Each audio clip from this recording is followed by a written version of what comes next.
mindfulness is not a place to be. You don't just wake up one morning and I'm mindful. It's a journey. It's something that you have to work on every single day. And my journey got started a few years ago when I realized how much I spent my time working and not time for myself. And so that started kind of my journey on what could I do to help myself physically, mentally, and also my kids.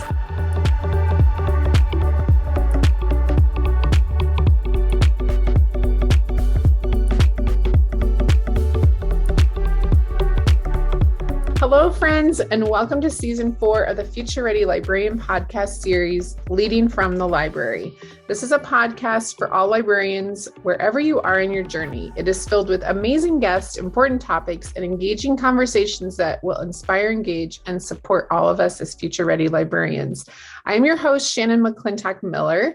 I am the district teacher librarian at Van Meter Community School in Van Meter, Iowa, and I also serve as the Future Ready Librarian spokesperson. I have the pleasure of working within my library and school community and also others around the country and the world through Future Ready Librarian events, conferences, consulting, writing, and more. I am honored to bring these voices and the work of others to our podcast and to all of you. And today, I am so excited to welcome my friend, Ashley, to our podcast. I haven't seen Ashley for a few years, and so it's just really great to catch up with you and to have you on our show. So welcome.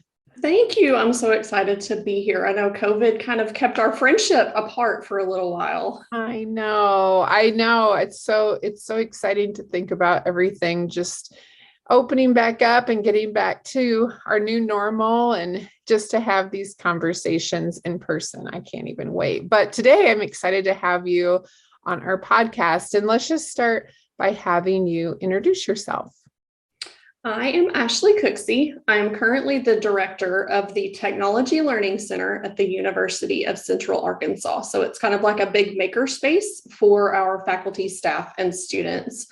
I also teach in our instructional technology program for our online teaching and learning certificate. And I also lead the ISTE Future Ready librarianship course. So if you're interested in that, you may have me as an instructor. I love it. You're just a busy girl. Always. Love it. Love it. Now tell us too what you did before this. Before this, I was a school librarian. I've worked with K-12 librarians and some instructional technology as well. So I just can't get away from the librarian life. It's kind of like a gang, I guess. Once you're in, you're in. Yeah, totally. That's totally it.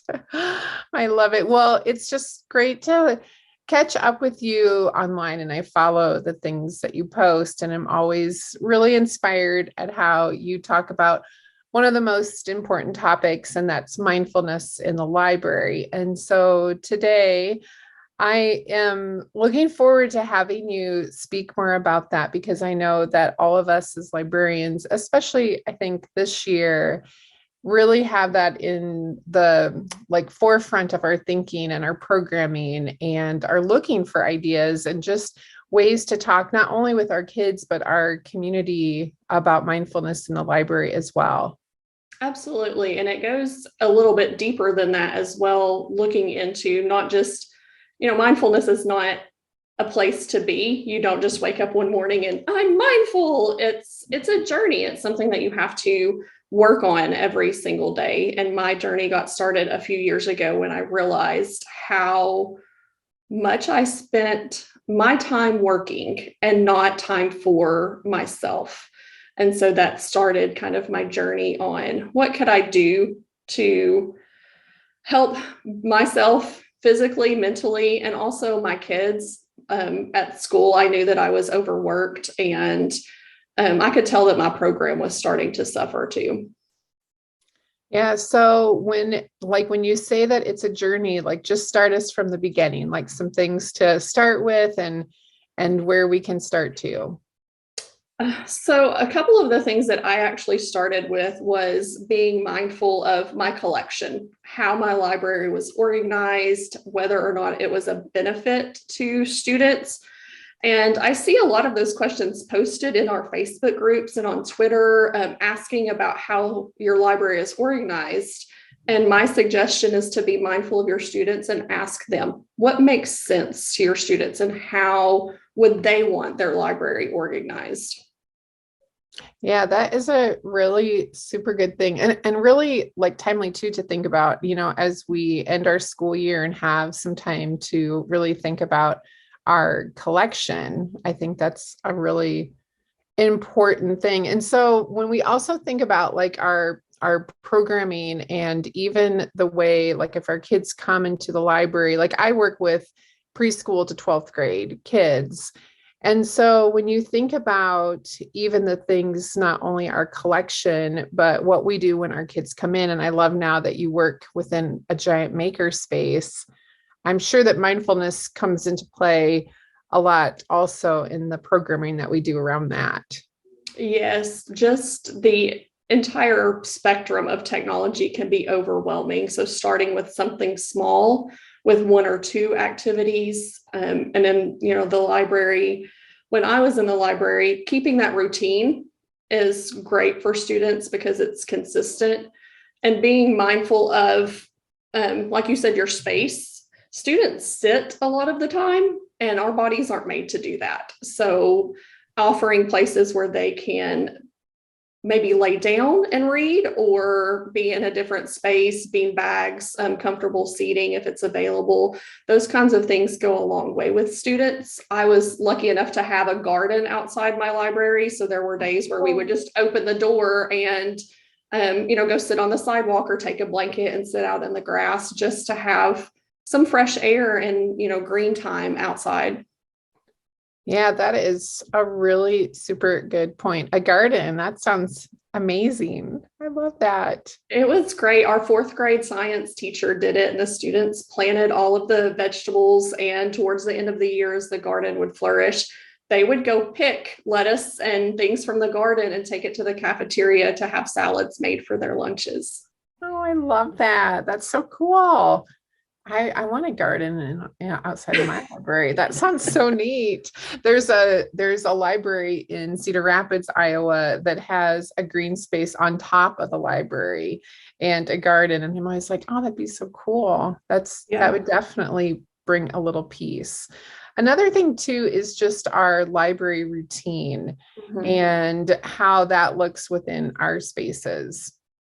Yes, that was another kind of step that we took in the library, having students stretch. If we sat on the carpet and read a story, as a yoga teacher, I took that as an opportunity to talk about posture and how we sit, and the amount of time that we spend looking down rather than looking up. So we would take time after, as a transition. That's what we did as yoga stretches, or even just simply reaching your arms up and stretching as our routine. And let me tell you, if I forgot to do our stretches after we read our book or whatever lesson we were having for the day, they reminded me very quickly. Well, and these are something too, as you remind kids, that I love it because it teaches them things that they can bring outside of the library too, if it's in their classroom or even at home. And I think that's a really important thing to remember, because what a neat thing as a librarian, to share and kind of instill with our kids too.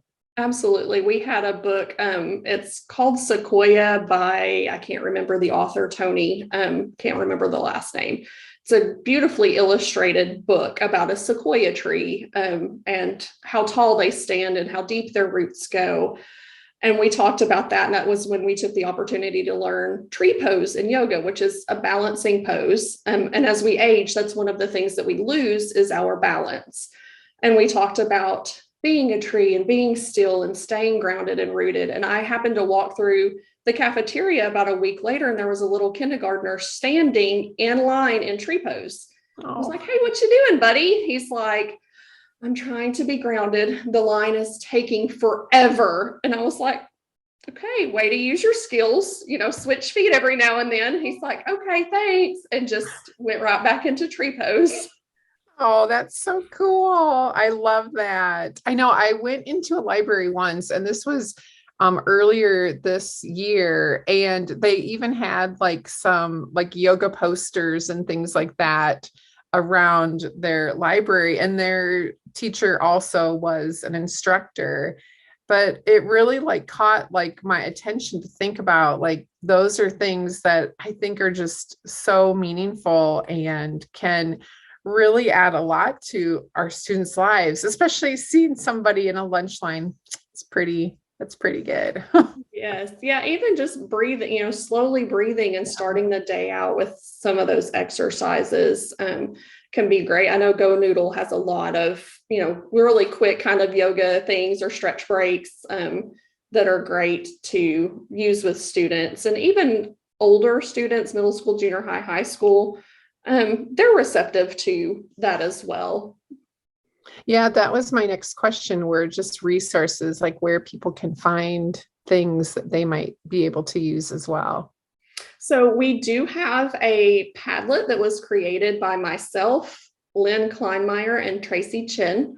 We presented at ISTE a couple of years ago on mindfulness in the library and broke it down into 3 sections. Tracy talked about mindfulness in your collection. I spoke about mindfulness practice with yourself and with students. And Lynn spoke about mindfulness with technology. So we have a Padlet with tons of resources that I'll share so that you can link it into the podcast. And that's a great place to start, is just looking at some of those resources. YouTube has tons of yoga and mindfulness videos, even some short meditations. And I always suggest previewing those before you use them in class. Most of them are kid friendly, but just taking that preview is always a good thing. Yeah, I can't wait to see that. I remember when the three of you presented at ISTE, and so I'm excited to revisit that too. Yeah, that's awesome. We should have had that. We'll have a poster session this year on that same topic. Awesome. At ISTE. At ISTE. Yay. So we'll put that too in the notes. So for those of you who might be going to ISTE, we'll make sure to include that as well. That's awesome. I love it. One thing that struck me too, and I was just kind of thinking back to what you had shared before our podcast. So when you say mindfulness in technology, what do you mean by that? Thinking about the amount of time and what your relationship is with technology. Many of us, what's the first thing you do when your alarm goes off in the morning? Grab your phone, flip through Facebook, Twitter, emails, whatever. So that immediately starts your day. The first 20 minutes of your day sets the tone for the rest of your day. So making small changes has been beneficial for me, just ensuring that I don't scroll through my phone first thing in the morning, and thinking about ways that you can use technology to benefit yourself. So I have a Fitbit. I know a lot of people have Apple Watches. So, closing your rings every day, or setting a goal for amount of time that you're standing or walking, and really trying to meet those goals. I also do not have my work email on my phone. I took it off of my phone because it was something that kept me tied to work all the time. Even if I knew, the alarm goes off for an email, I wanted to read it right then. And so I took it off of my phone, and I work during the day. And when I'm at home, I might check my email on my computer a couple of times, and of course on the weekend, but it's not something that overwhelms my day anymore. Yeah, good tips, especially as we go into the summer months. Yes. Yes. And with students, being mindful that in class, they're on computers a lot too. So if you can incorporate some unplugged activities in the library, that helps with eye strain, posture, and the amount of time that they're interacting with blue light. Yeah. And even reminding teachers of that, like that's something that we can do. You have my mind like thinking even about the fall, when we go back to school, and things that we can offer. And I love how you talked about the book Sequoia. And I think there are so many great like picture books that we can share with all ages. There's books too that, even have things from like graphic novels. I know there's series even done that are nonfiction from publishers. And so bringing some of those things too, outside of the library into the classrooms is always a great thing. Yes, and I think using books, especially about nature too, is important because our students seem to spend more time indoors. When you and I were younger, our parents were go outside and play all the time. So that's where I spent most of my time. And as I got older, it just kind of moved away from that. So picture books about nature that we can use. And like you said, there are a lot of books about mindfulness. Peter H. Reynolds has several books and beautiful illustrations as well. I Am Peace is one of my favorites.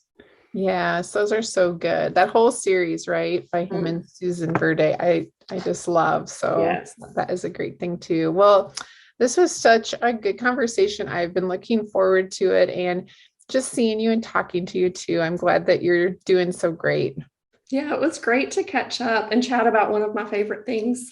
Yes, I love it. Thank you so much. And I know that all of our listeners, I'm sure, took either notes or things in their head that they're going to take back to their library practice as well. So thank you so much. Sometime I'll have to have the three of you on because that would be a good conversation to have you and Tracy and Lynn. So yes, it was such a fun ISTE session virtually. And we actually didn't close our room out for a while. We didn't realize it was still going. And we were just having a chit chat like you do in person at a conference and realized there were still people in our room just hanging out, listening to us be super goofy. And, so it was a lot of fun. You guys are great. I love it. Well, thank you so much, my friend, for being on. Thank you for having me. Yes. And I know that all of you might also wonder where you can find Ashley online. So if you want to share that with our listeners, that would be great. Yes, you can find me on Twitter. It's Ashley Cooksey 2. And on Instagram, it's ashley.cooksey2. Twitter, I use a lot more for professional and teaching posts. Instagram does have a little personal mixed in with some yoga and mindfulness too. Oh, thank you so much. Well, we appreciate everything that you shared, and you're going to be able to find the Padlet and any other information that Ashley wants to share attached to the podcast, along with a certificate of professional development that you can download and fill out to use. So as always, thank you to all of our listeners for joining us for this episode of the Future Ready Librarian podcast series, Leading from the Library. And a very special thank you to our sponsors, Follett. You make a difference in our libraries, schools, and within our lives and that of our students every day. And we appreciate everything that you do. Please send any ideas if you would like to be a guest to my email, shannonmcclintockmiller@gmail.com, or tag me on Twitter or Instagram at Shannon M. Miller, because I'm always looking for more great conversations. I hope you can take what you learned in today's podcast and put it to use within your practice as a future-ready librarian.